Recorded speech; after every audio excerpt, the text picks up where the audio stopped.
오늘 함께 나눌 말씀 여호수아서 11장 1절에서 23절 말씀입니다. 여호수아서 11장 1절에서 23절입니다.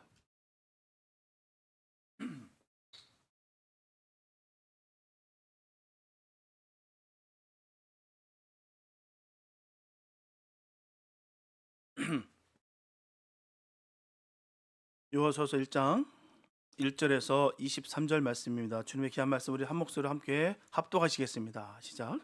하솔왕 야빈이 이 소식을 듣고 마도왕 요밥과 시브논 왕과 악삽 왕과 및 북방 산지와 긴 네롯 남편 아라바와 평지와 서방 돌의 높은 곳에 있는 왕들과 동서편 가나안 사람과 아모리 사람과 헷 사람과 브리스 사람과 산지의 여부스 사람과 미스바 땅 헤르몬산 아래 히 사람들에게 사람을 보내매 그들이 그 모든 군대를 거느리고 나왔으니 민중이 많아 해변에 수단 모래 같고 말과 병거도 심히 많았으며 이 왕들이 모여 나와서 이스라엘과 싸우려고 메론 물가에 함께 진쳤더라.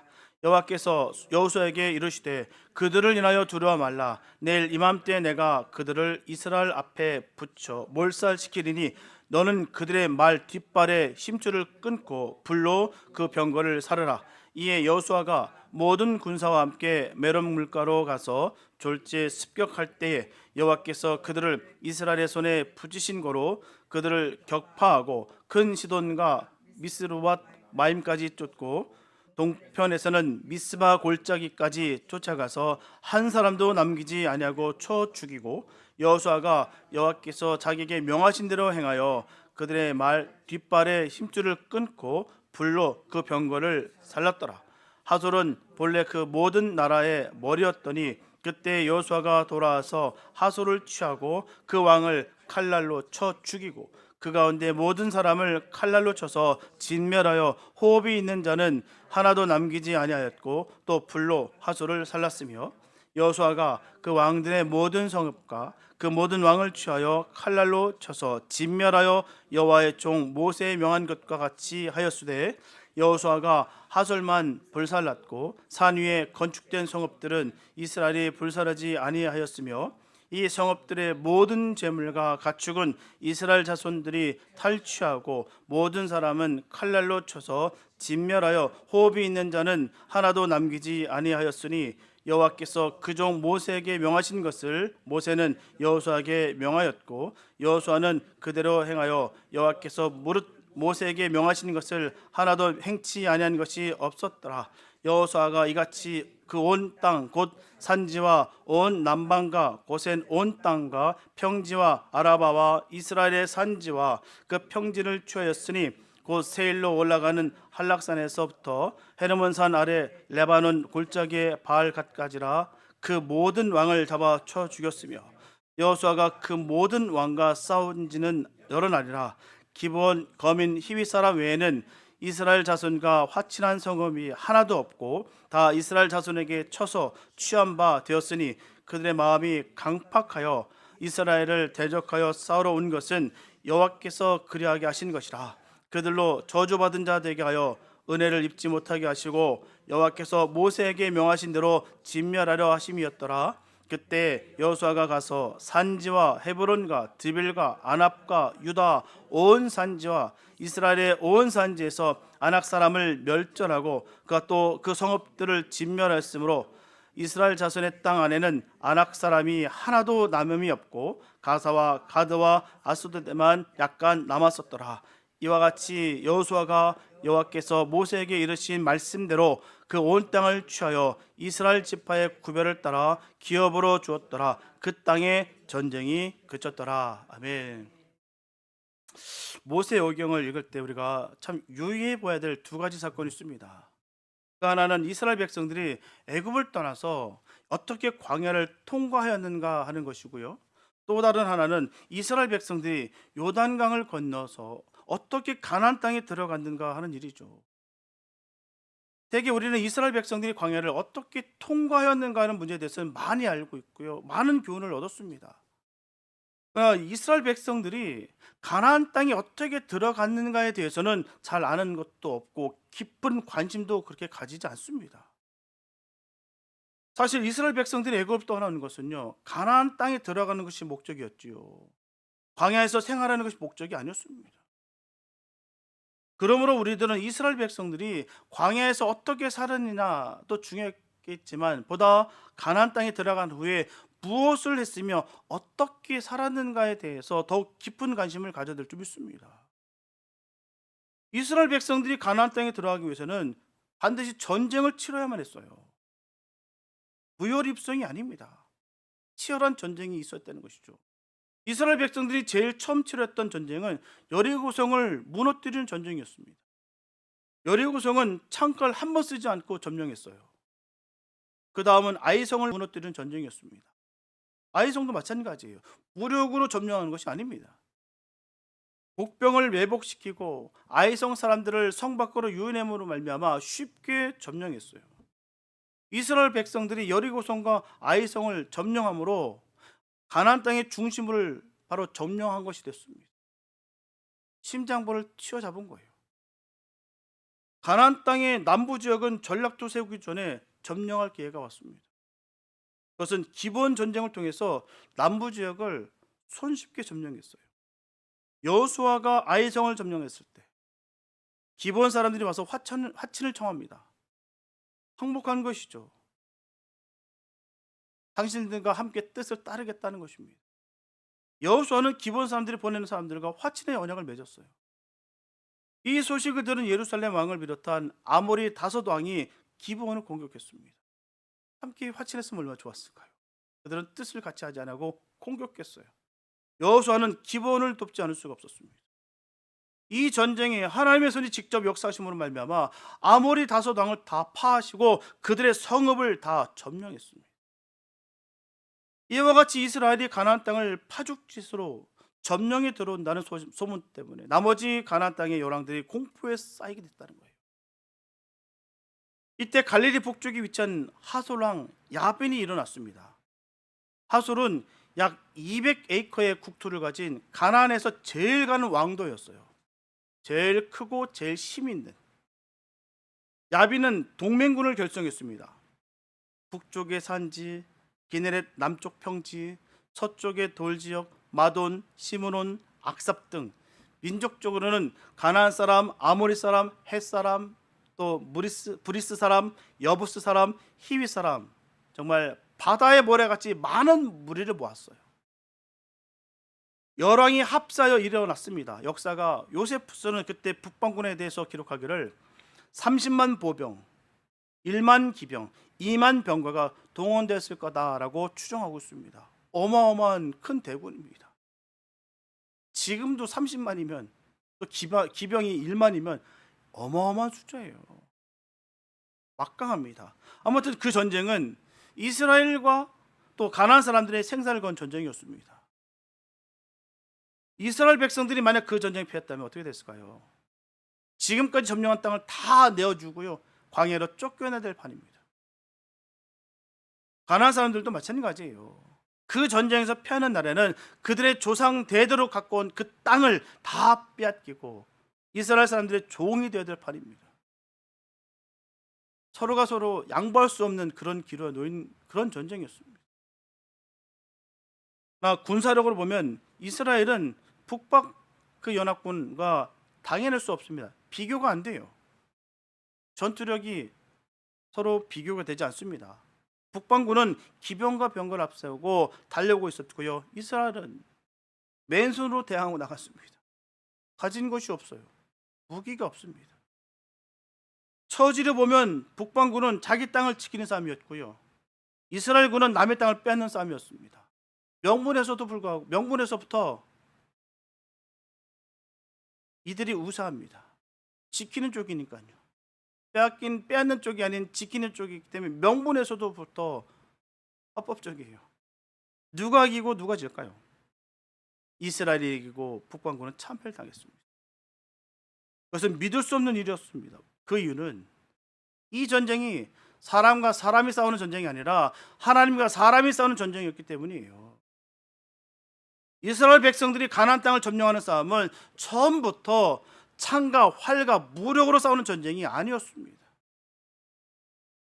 하나님의 지시에 의한 기적으로 싸우는 싸움이었다는 거예요.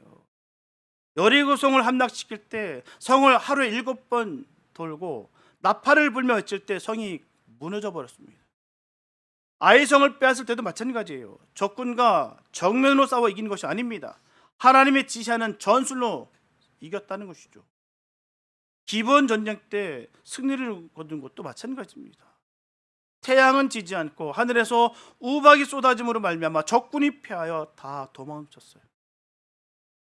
북방군과 전쟁은 어떻게 이겼을까요? 전과 같이 하나님이 여호수아를 찾아왔어요. 하나님은 여호수아에게 말씀하시기를 두려워 말라.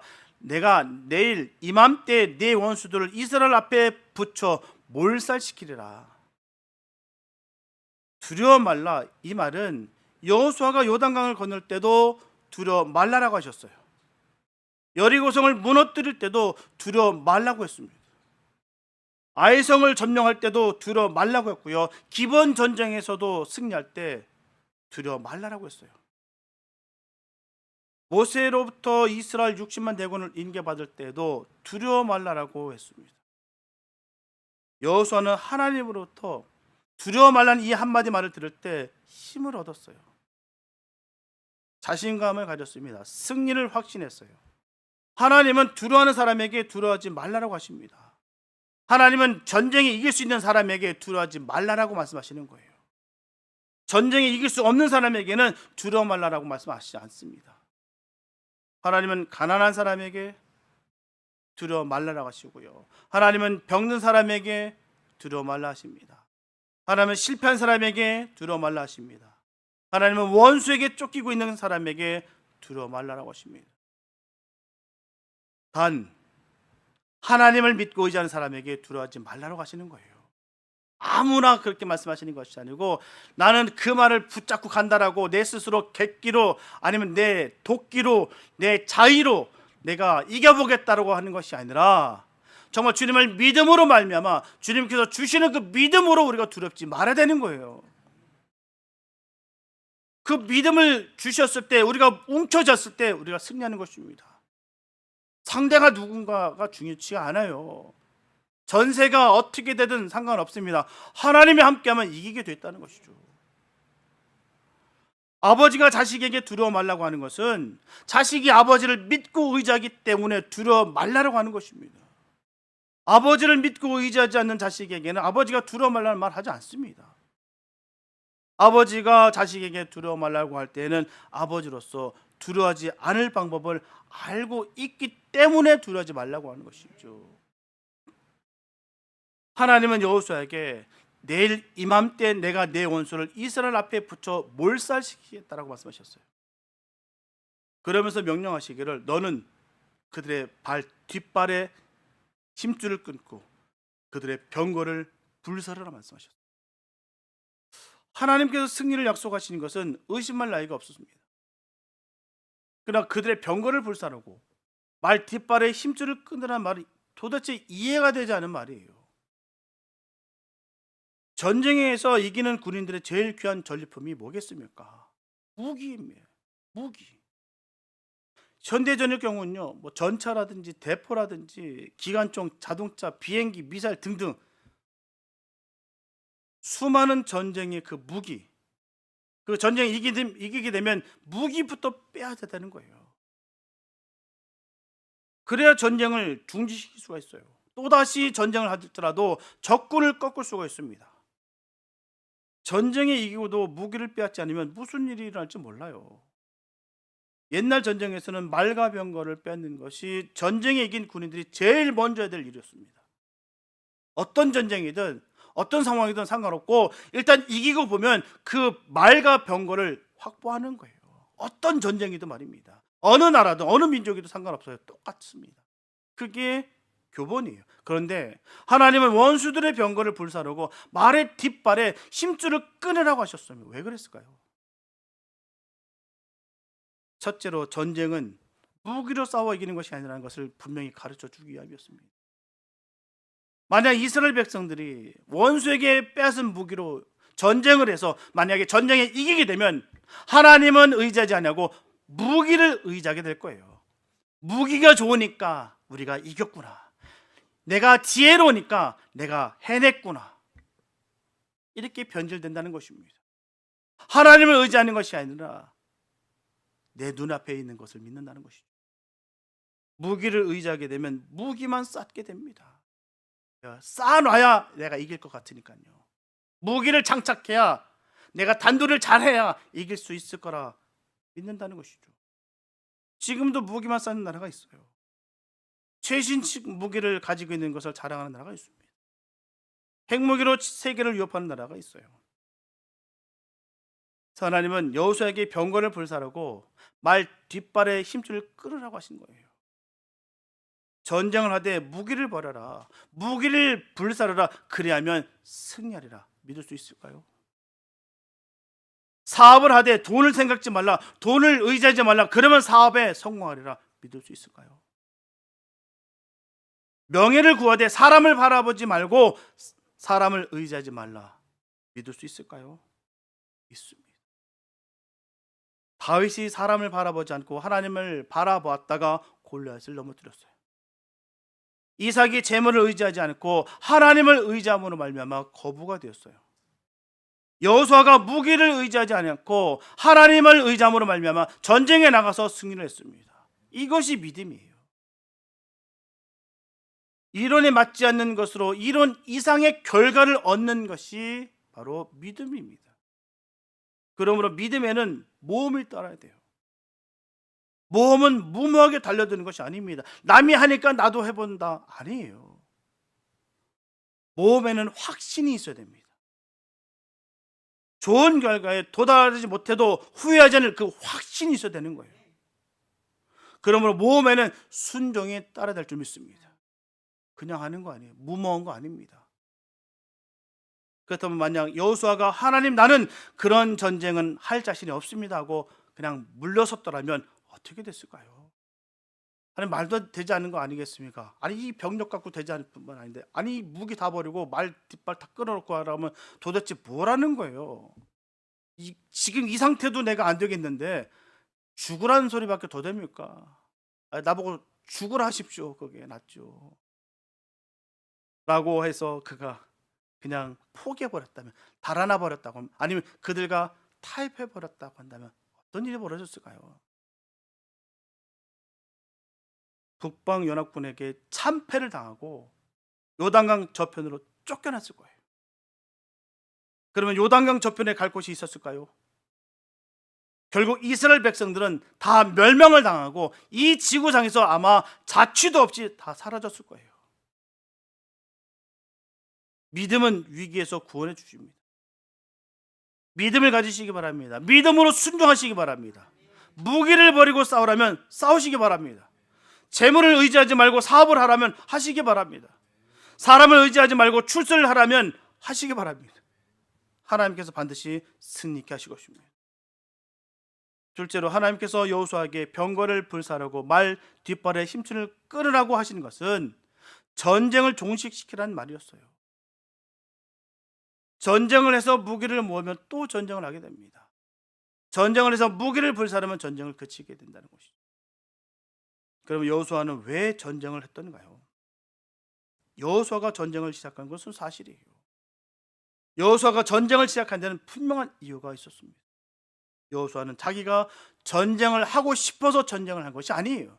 사사로운 감정에 의해서 명예를 높이기 위해서 그 전쟁을 벌인 것이 아닙니다. 여호수아는 모세로부터 물려받은 사명이 있었다는 거예요. 모세가 여호수아에게 물려준 사명은 모세가 하나님께로 받은 그 사명이었습니다.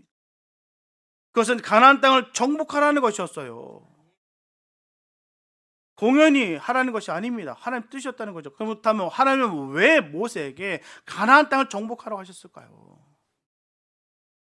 이것은 역사적 수수께끼 중에 하나입니다. 하나님은 어찌하여서 가나안 7족속이 살고 있는 그 땅을 빼앗아서 이스라엘 백성들에게 주었을까요? 버젓이 살고 있는 그 민족들이 있었는데 많은 사람들이 이 일로 인해서 시험 듭니다. 하나님 너무 잔인하는 거 아니야? 그 땅, 본래 그 땅인 주인이 있는데 그 땅을 허물어버리고 죽이시고 쫓아내시고, 그런 하나님이 어디 있어? 많이들 오해합니다. 뜻을 모르면 그럴 수 있어요. 왜 굳이 하나님은 이스라엘에게 그 땅을 빼앗아 주셨어요? 가나안 땅은 본래 이스라엘 땅이 백성들의 땅이 아니에요. 아시다시피 말입니다. 이스라엘 민족의 조상 아브라함이 나그네로 살았던 땅이 가나안 땅이었어요. 하나님 어찌해서 아브라함에게 가나안 땅을 내 자손에게 주겠다라고 약속을 하셨을까요? 공연히 말입니다. 가나안 일곱 족속이 수천 년 동안 조상 대대로 물려받으며 살아온 땅을 빼앗아서 이스라엘 백성들에게 주는 것이 합당할까요? 허구 많은 것 중에 빈 땅이 얼마나 많았을 텐데 좀 척박할지라도 잘 개간해서 잘 살 수 있게 하셔서 그냥 순조롭게 그냥 살게 하셨으면 좋을 텐데 굳이 그 수천 년 동안 그 땅에서 살고 있었던 그들을 내어 쫓게 하시고 그 땅에서 이스라엘 백성들을 청착시켰을까요? 현재까지도 유대인들과 팔레스타인은 자기들이 차지해야 될 땅이라고 그 꿈을 버리지 못하고 있습니다. 이것은 과거나 현재나 인간들의 오해로 인해 빚어진 비극입니다. 가나안 땅이라는 지구 위의 한 지역이 너무너무 별난 곳이어서 하나님께서 그 땅을 이스라엘 민족에게 주신 것이 아니에요. 하나님께서 창세 전부터 가지신 큰 계획이 있었어요. 그것은 구세주 메시아를 이 땅에 내려보내 주셔서 죄인을 구원하시려는 뜻이었다는 거예요. 그 일을 위해 선택한 민족이 이스라엘이었고요. 그 일을 위해 선택한 땅이 가나안 땅이었다는 것이죠. 하나님은 이스라엘 민족만 세계 만민 중에 높이려는 것이 아니었습니다. 하나님은 가나안 땅만 세계 복지가 되게 하려는 것도 아니었다는 거예요. 이스라엘 민족을 통해서 보내시는 바로 메시아를 통하여 이스라엘 민족도 구원받고 세계 모든 민족도 구원받게 함이었다는 것입니다. 가나안 땅에 나게 하시는 메시아를 통해서 가나안 사람들도 구원을 받고 세계 모든 사람들도 구원받게 함이었다는 거예요. 하나님의 뜻은 거기 있는 거예요. 모든 자가 다 하나 돼서 구원받게 하시라는 것입니다. 이것을 바로 깨닫지 못하고 내 민족 내 민족 내 땅 내 땅하고 싸우는 것이 슬픈 일이 아닐 수가 없다는 거예요. 하나님께서 모세에게 명령하시기를 이스라엘 백성들이 가나안 땅에 들어가거든 그 땅의 모든 족속을 쫓아내고 멸절시키라고 명령하신 것은 사실이에요. 그 땅에 사는 사람들과 혼인도 하지 말고 언약도 맺지 말라고 하신 것도 사실입니다. 그 이유는 그 땅에 사는 사람들은 우상을 섬기고 미신을 섬기고 잡신을 섬기는 사람들이기 때문이었어요. 그런 사람들이 사는 땅에는 메시아를 나게 할 수도 없고 메시아가 나더라도 구원의 역사가 시작할 수 없기 때문이었다는 거예요. 그래서 그런 불신과 미신과 우상의 찌꺼기를 다 쓸어버리기 위해서 그 땅에 사는 모든 민족을 멸하고 그 땅에 사는 사람들과 언약도 맺지 말라 말씀하신 것입니다. 하지만 하나님은 기브온 사람들은 쫓아내지 않았어요. 기브온 사람들은 가나안 일곱 족속 중에 하나인 바로 히위 족속입니다. 별개 사람들이 아니에요. 똑같은 가나안 사람들이에요. 그 정착민이었습니다. 그곳에 살았던 기반을 닦고 있었던 그 주인이었던 곳입니다. 이 사람들은 여호수아를 찾아와서 화친의 언약을 맺었어요. 그 이유는 바로 이스라엘의 하나님을 자기들의 하나님으로 섬기기를 원했기 때문입니다. 거기서 다른 거예요. 하나님을 대적할 것이냐 아니면 회개하고 순종할 것이냐 그 모습을 그대로 보여주겠다는 것입니다. 그들은 대적한 곳에 서 있지 않냐고 하나님 편에 섰습니다. 비록 본인들은 그 싹 쓸어버려야 될, 그 멸절당해야 될 그런 민족이었는데도 불구하고 그들은 하나님 앞에 나왔다는 거예요. 그래서 여호수아는 기브온 사람들을 성전에서 물깃고 나무 패는 일을 맡겼습니다. 그 후로 기브온 사람들은 이스라엘 백성과 한 민족이 되어서 성막 성전을 마지막까지 지키는 아주 거룩한 사명을 감당했다는 것입니다. 혈통이 누구의 혈통이냐가 문제가 아니에요. 출신이 어느 땅에서 났느냐가 문제가 아닙니다. 그걸 논하자고 하는 것이 아니에요. 나도 하나님을 섬기겠다고 하면 한 가족, 한 민족이 되는 거예요. 나도 예수 믿고 구원을 얻었다고 하면 한 형제요, 한 자매가 되는 것입니다.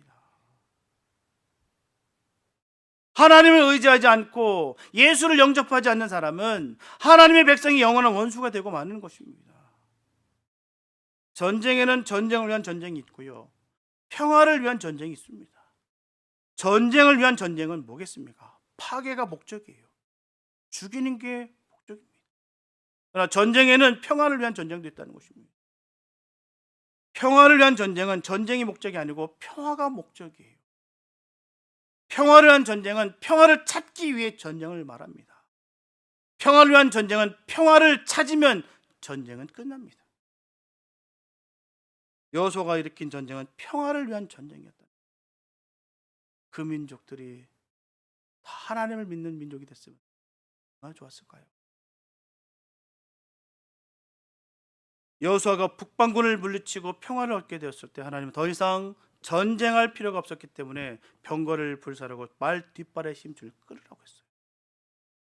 이스라엘과 가나안 북부 연합군과의 전쟁은 메론 물가에서 벌어졌습니다. 하솔랑 야빈이 진도하는 북부 연합군이 전열을 갖추기도 전에 여호수아는 길갈에서 이스라엘 군대를 강행군하여서 기습 작전을 벌였습니다. 그 결과 가나안 북부 연합군은 여지없이 다 패했고요, 이스라엘은 승리를 거둡니다. 마침내 가나안 전쟁은 종지부를 찍었어요. 가나안 땅을 점령하는 전쟁은 7년 동안 계속됐습니다. 군인들은 가정으로 돌아가게 됐고요, 전쟁으로 시달렸던 가나안 사람들도 안도의 숨을 쉬게 됐어요. 이스라엘 백성들은 점령한 땅을 제비 뽑아 기업으로 받게 됐습니다. 그것은 꿈에도 그리워하던 소원이었어요. 이스라엘 백성들은 자기 땅에 집을 짓고 밭을 갈게 됐어요. 아브라함에게 약속한 평화가 가나안 땅에 찾아왔습니다. 그런 기쁨을 우리는 6.25 동란과 월남전에서 경험했어요. 전쟁은 그치고 평화가 와야 되죠. 인생은 전쟁입니다. 전쟁을 위한 전쟁이 아니고요, 평화를 위한 전쟁이라는 거예요. 평생 동안 전쟁만 하다가 죽는 것은 결코 보람된 인생이 아닙니다. 전쟁을 거치고 평화를 맛보는 인생이 보람된 인생이죠. 전쟁은 분명 이겨야 됩니다. 전쟁에 지면 땅을 빼앗기고 주권도 빼앗겨요. 전쟁에 지면 노예가 됩니다. 전쟁에 이기면 땅을 차지하고 자유를 누리고 주권을 찾을 수가 있죠. 전쟁에 이기면 평화를 누릴 수 있어요. 인생은 전쟁이에요. 사는 것도 전쟁이고 죽는 것도 전쟁이고 믿는 것도 전쟁이고 안 믿는 것도 전쟁입니다. 우리는 전쟁에 이긴 승리자인가요? 아니면 전쟁에 진 패자명이죠? 우리는 날마다 자기와 싸우고 있습니다. 죄와 싸우고 있어요. 육신의 생각과 성령의 생각이 늘 싸우고 있습니다. 언제까지 싸워야 될까요? 그토록 신앙생활 오래 했는데 언제까지 내가 이제 그만 싸움을 그치고 평화를 찾아야 될 텐데 그게 되지 않았을까요? 언제까지 비관하고 탄식하고 자책하고만 있어야 될까요? 자기를 이기고 평화를 찾는 성도들 되시기 바랍니다. 신앙생활은 분명코 싸움이에요. 수많은 전쟁, 수많은 싸움이 우리들 앞에 걸어오고 있습니다. 우리는 원치 않은데도 불구하고 계속 소용돌이 치고 그 중심에 빠져서 우리가 허적거릴 때가 얼마나 많은지 몰라요. 그 전쟁은 주님 만난 날까지 지속되기 때문입니다. 타협할 수도 없고요, 우리가 놔버릴 수도 없어요. 끝까지입니다. 주님 만나는 그날까지. 그래서 사도 바울은 하나님의 전신갑주를 입으라고 했어요. 믿음의 방패를 가지고 구원의 투구를 쓰고 성령의 검을 가지라 했습니다. 교회 생활도 싸움이죠. 교회 생활은 평화를 위한 싸움입니다. 교회 생활은 자기를 복종시킴으로 말미암아 평화를 가져올 수가 있는 거예요. 섬김과 나눔으로 말미암아 내가 이 전쟁에, 이 싸움에 승리하는 거예요. 역으로 복종시키고 쳐밟는 것이 아니라 내가 섬기고 나누고 복종되는 것입니다. 교회 생활에서 다른 사람 이기고 승리하는 사람은 전쟁이 무엇인지도 모르는 사람이라는 것입니다. 교회 안에서는 한두 마디 다툼까지도 없도록 해야 돼요. 사랑으로, 섬김으로, 하나님의 방법으로 우리가 이 영적 싸움 끝까지 싸워 이겨야 될 줄 믿습니다. 하나님의 뜻이 무엇인지를 깨닫고 나아가는 것이 중요하다는 거예요. 가나안 땅을 정복할 때 있어서 그들을 싹 진멸하라 하셨던 것은 그 우상을, 그 잡신을, 세상에 있는 그 죄악됨을 쓸어버리라는 거예요. 화친하고 돌아왔던 그 기브온 사람들은 구원받았어요. 그래서 성막성전을 끝까지 하나님의 자녀들과 그곳을 지켰습니다. 하나님께 그 일들을 이뤘다는 것이죠. 우리도 그런 삶을 살아야 될 줄 믿습니다. 오해하지 마시고 복해하지 마시기 바랍니다. 하나님의 뜻을 바로 새기시기 바랍니다. 하나님은 그렇게 그들을 바라시고 원하셨어요. 또한 이스라엘 민족들을 사용하셨고요. 또한 그곳에서, 그 땅에서 그 예수가 탄생하시고 그 예수로 말미암아 모든 족속이 다 구원받기를 원하셨다는 것이죠. 우리는 끝까지 이 선한 싸움을 싸워 승리해야 될 줄 믿습니다. 결코 두려워하지 마시고 담대히 그 믿음을 지켜 승리를 이룰 수 있는 우리가 됐으면 참 좋겠습니다. 사랑하는 성도 여러분, 오늘로 모든 싸움은 끝내시기 바랍니다. 자기를 위한 싸움도, 가정을 위한 싸움도, 교회를 위한 싸움도, 나라를 위한 싸움도 끝을 내시기 바랍니다. 온 세상에 평화를 선언하시기 바랍니다. 세일을 행하시는 하나님과 전쟁으로 빼앗은 땅을 제비 뽑아 나눠 가지는 복된 날들이 되게 하시기 바랍니다. 싸워서 얻은 구원을 나누어 가지는 복 있는 날들이 되게 하시기 바랍니다. 싸워서 얻은 행복을 온 가족이 나누어 가지는 복 있는 날들이 되게 하시기 바랍니다. 주님 안에서 늘 누리시고 평안하시고 담대시기 바랍니다. 주님 우리에게 두려워하지 말라 하셨어요. 우리가 주님과 함께하기에 우리가 무엇을 하든 우리는 결코 지지 않습니다. 우리는 늘 기쁘고 감사와 평강이 넘칩니다. 그래서 되찾은 평안을 나눠 가짐으로 말미암아 영원히 평안을 누리는 복 있는 백성들 다 되시기를 예수님의 이름으로 축원합니다. 기도합니다. 사랑해 주님 감사합니다. 하나님, 우린 주님으로 말미암아 이겼습니다.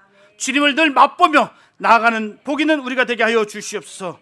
하나님, 별거 아닙니다. 세상이 취한 것들 아무것도 아닙니다. 우리가 그곳에 조금 더 넘어지지 않게 도와주시고 오직 전지전능하신 그 주님만을 바라보면서 감사하며 이 믿음, 이 선한 싸움을 싸워 이길 수 있는 우리 모두가 되게 하여 주시옵소서. 예수로 말미암아 나도 살고 남도 살릴 수 있는 역사가 우리들의 삶 가운데 그대로 드러나게 하여 주시옵소서. 오직 주님의 방법으로, 주의 역사하심으로 나아가오니 우리에게 승리만 부어 주시옵소서. 함께 시켜서 믿사옵고 우리를 권하신 예수님의 이름으로 기도했습니다.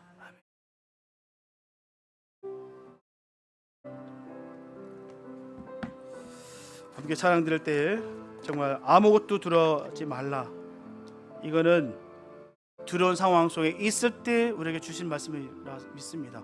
하나도 두려운 상황이 없는데 두려워 말라라는 그 말이 너무나 우스운 말 아니겠습니까? 그러나 우리는 이 말씀을 바로 새겨서 하나님이 왜 나에게 이 말씀을 주셨을까?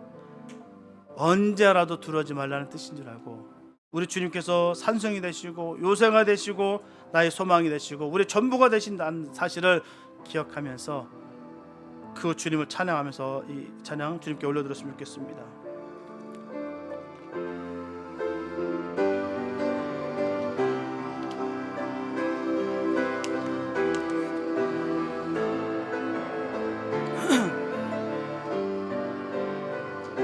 아무것도 두려워 말라,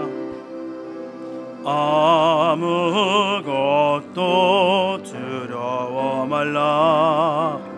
주 나의 하나님이 지켜주시네. 놀라지 마라, 겁내지 마라. 주님 나를 지켜주시네. 아멘. 아무것도 두려워 말라, 아무것도